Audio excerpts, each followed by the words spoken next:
el escándalo bautizado como Vacunagate. Otra de las noticias más importantes de este año 2021 se sitúa en el mes de febrero del presente año, con la denuncia de que varios altos funcionarios de gobierno abusaron de un ensayo clínico para vacunarse contra el coronavirus mucho antes que la mayoría de la población, y esto generó una ola de malestar. En ese entonces, el expresidente Francisco Sagasti responsabilizó enteramente de la situación a su predecesor Martín Vizcarra, uno de los señalados. Pero, ¿cuándo se originó el escándalo?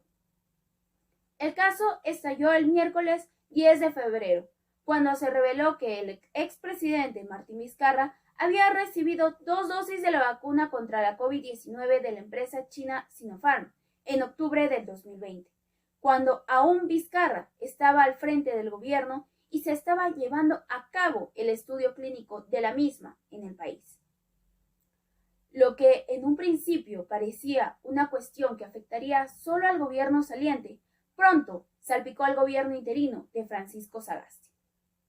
Desde el principio, el expresidente Sagasti manifestó su indignación por el caso y ordenó que todos los funcionarios del gobierno que participaron en esta vacunación quedaran fuera de sus funciones en el Estado. La primera en irse fue la exministra de Salud Pilar Massetti, junto con la canciller Astete, quien dimitió tras reconocer que había recibido la vacuna el 22 de enero, antes de que se iniciara la campaña de inmunización general, y admitió haber cometido un grave error. También reconocieron haberse inmunizado y renunciaron a su cargo los ahora ex viceministros de Salud Luis Suárez y Víctor Bocángel. Ahora, ¿cuántas personas recibieron irregularmente la vacuna? El día lunes 15 de febrero se hizo pública la lista de 487 inoculados, donde aparecía como invitado Vizcarra y registrados como entorno cercano los nombres de su esposa y su hermano. Entre los cientos de vacunados, además de las ministras Massetti y Astete, habían otros altos cargos del Ministerio de Salud y de la Cancillería. También figuras como el médico de cabecera de Alberto Fujimori, Antonio Aguinaga, el nuncio apostólico, Nicola Girasoli, el esposo de una congresista, el chofer de Massetti, los rectores de las universidades San Marcos y Cayetano Heredia, además de familiares de los médicos que participaban en el ensayo clínico, personal de estudio, entre otros. Todos ellos recibieron la vacuna meses antes que la mayoría de los peruanos. Ahora, ¿qué investigaciones están en curso? El Congreso nombró una comisión investigadora para determinar las responsabilidades de las vacunaciones ajenas a las buenas prácticas nacionales e internacionales de los ensayos clínicos. Por su parte, la Fiscalía de la Nación inició una investigación preliminar en contra de Martín Vizcarra y los que resulten responsables por la comisión de los delitos de negociación incompatible o aprovechamiento indebido del cargo y concusión. El delito de negociación incompatible o aprovechamiento indebido del cargo sanciona a los funcionarios o servidores públicos que indebidamente, en forma directa o indirecta, se interesen en cualquier contrato u operación para tener un beneficio propio o de un tercero. De corroborarse los hechos denunciados, configurarían en el delito de negociación incompatible, cuya pena oscila entre 4 a 6 años de pena privativa de libertad. En cuanto al delito de concusión, este delito se configura cuando un funcionario público, que abusando de su cargo, obliga o induce a una persona a dar o prometer indebidamente para él o para otro un beneficio patrimonial. En este caso, se tiene que corroborar que Martín Vizcarra se aprovechó de su condición de presidente de la República para efectos de obligar o inducir al personal encargado de los ensayos clínicos a que lo vacunen conjuntamente con alguno de sus familiares. Aquí, los funcionarios o servidores públicos involucrados podrían enfrentar una pena de 2 a 8 años de prisión por el delito de concusión. También se podría ampliar la investigación penal por el delito de colusión, el cual deberá corroborarse mediante indicios suficientes que comprueben que tanto Vizcarra y Pilar Macetti se coludieron con los representantes de Sinopharm a efectos de defraudar al Estado peruano, acordando descartar injustificadamente otras ofertas de vacunación. Además, se podría hablar de peculado por extensión, responsabilidad que tendrían Germán Málaga, al ser encargado de la administración y la custodia de las vacunas de Sinopharm. Sin embargo, las habrían utilizado para favorecer a familiares y terceros, fuera del marco regulatorio. Otro de los sucesos más importantes fueron las polémicas que generó y genera el Ejecutivo, que sin duda fueron muy sucesivas a lo largo del año 2021, en donde según la Unidad de Periodismo de Datos, menciona que aproximadamente el gobierno de Pedro Castillo, dentro de los 5 primeros meses, ha propiciado 87 polémicas, y de las cuales el 30% de estas están relacionadas con el mismo presidente o funcionarios de la presidencia. Así, dentro de los eventos más recientes que ponen en aprietos a la gestión del actual presidente, incluyen los casos de licitaciones en Provías y los casos de Petroperú, los cuales están siendo investigados por la Fiscalía debido a las reuniones que los empresarios sostuvieron con el presidente.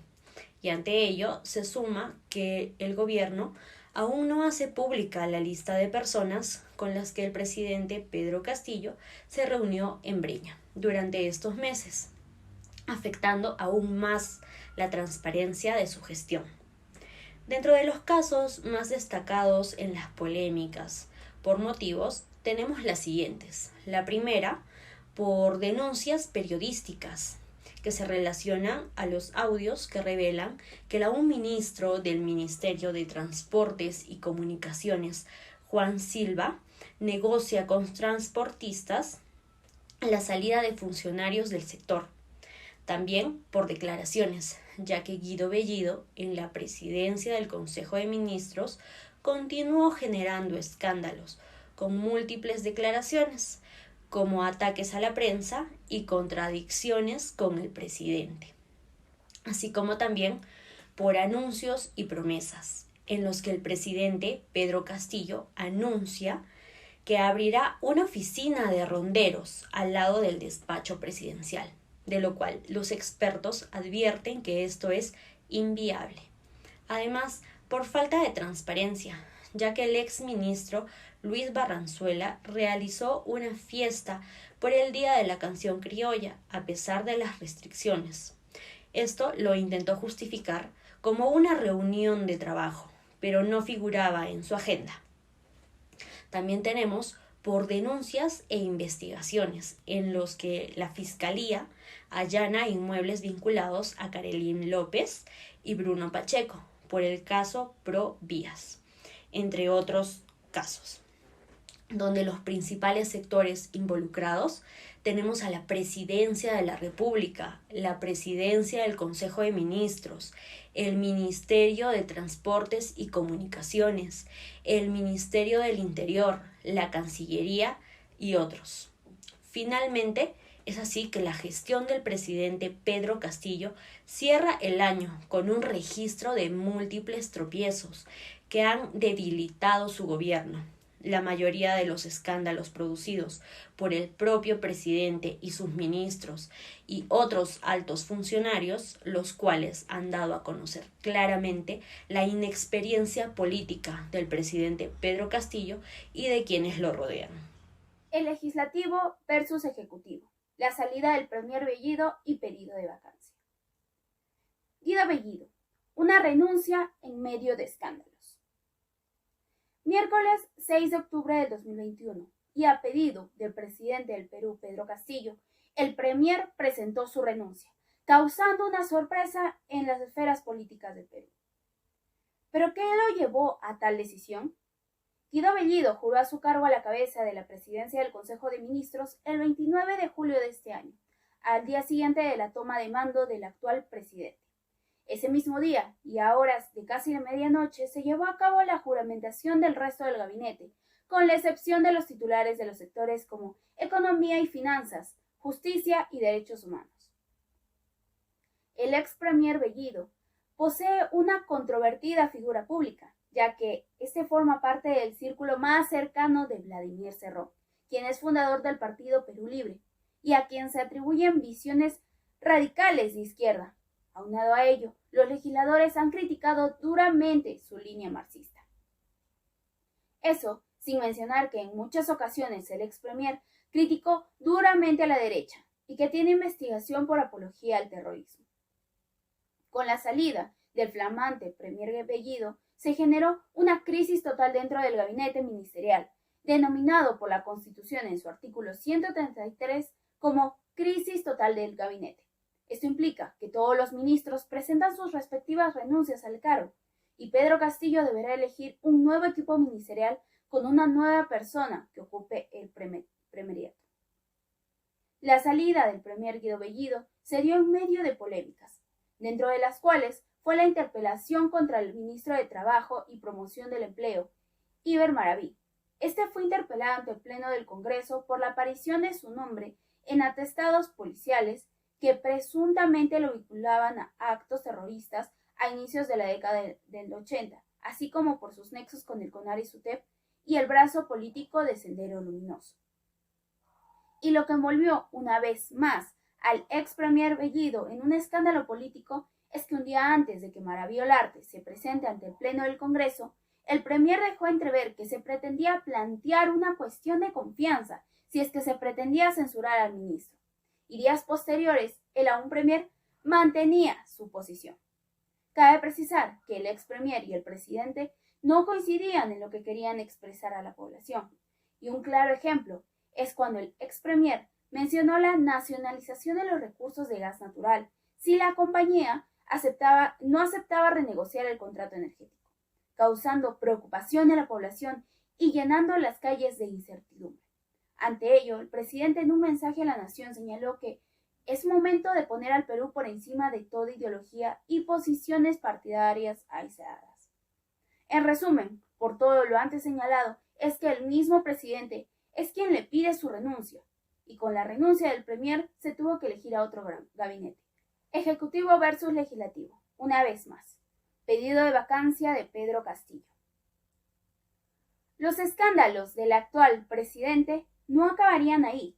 Con fecha 7 de diciembre del presente año, el Congreso de la República rechazó admitir la moción de vacancia presidencial presentada contra Pedro Castillo, bajo la causal de incapacidad moral permanente, establecida en el artículo 113, inciso 2 de la Constitución Política del Perú.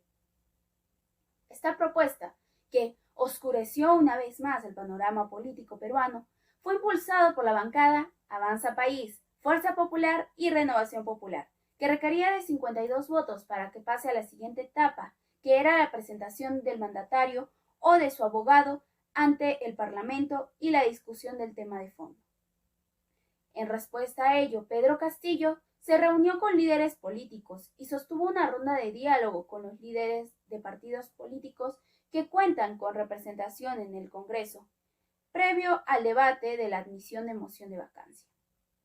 Sin embargo, y como era de esperarse, Keiko Fujimori, Rafael López Aliaga y Edmundo del Águila, secretario general de Acción Popular, no asistieron a la cita pactada. Horas más tarde llegó Vladimir Cerrón, acompañado de Guido Bellido, Kelly Portalatino y Jaime Quito, y manifestó a su salida ante la prensa que nosotros estaremos seguros que tras el diálogo, el consenso, aún teniendo nuestras diferencias y aún teniendo esta democracia, algunos efectos superables, debemos apostar por ella. Estamos seguros que la intención de vacancia ya ha fracasado. Y así fue. El resultado de dicha votación para la moción de vacancia fue de 46 a favor, 76 en contra y 4 abstenciones. Sobre las elecciones del 2021, tenemos que indicar que fueron las elecciones más indecisas. Y una pequeña prueba de esto fue que a inicios del año, según las encuestas de Ipsos, el ex candidato Forsyth encabezaba la intención de voto los 2 primeros meses. Sin embargo, esta intención de voto cambió constantemente, como se puede observar en los diferentes resultados de encuestas y los diferentes debates presidenciales virtuales, en donde solo invitaban a los 5 primeros candidatos que lideraban la intención de voto, que fueron variando constantemente, como el debate realizado por América Televisión, donde no encontramos a Julio Guzmán o César Acuña, ambos candidatos que fueron muy populares en las anteriores elecciones, que sin embargo nos dejan grandes momentos a recordar. Y también la que nos dejó el debate oficial organizado por el Jurado Nacional de Elecciones, donde los candidatos menos populares tuvieron la oportunidad de descargar su furia contra sus rivales políticos.